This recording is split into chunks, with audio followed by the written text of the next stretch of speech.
अपनी श्रेष्ठता को सिद्ध करने के अहंकार में महाराज कहते हैं, अंबिका, मैं राज्य की कुछ समस्याओं में खो गया था, इसीलिए ध्यान भटक गया, नहीं तो शतरंज में मुझे कोई हरा दे, यह संभव नहीं।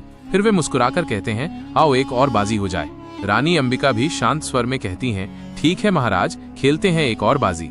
रानी अंबिका पहली चाल चलती है, फिर महाराज अपनी चाल चलते हैं। इसके बाद जब रानी अंबिका अगली चाल चलती है तो मुस्कुराते हुए कहती हैं, महाराज, वजीर से सीधे राजा को शह देने के लिए आक्रमण की योजना बनाई जा रही है। महाराज, आप अपने सेनापति से कहिए कि वह तुरंत अपने जासूस भेजें और पता करवाएं, अपने राजा को बचाइए। महाराज, उत्तर दिशा से राज्य पर कोई आक्रमण की तैयारी कर रहा है, वहां तंबू गाड़ दिए गए हैं।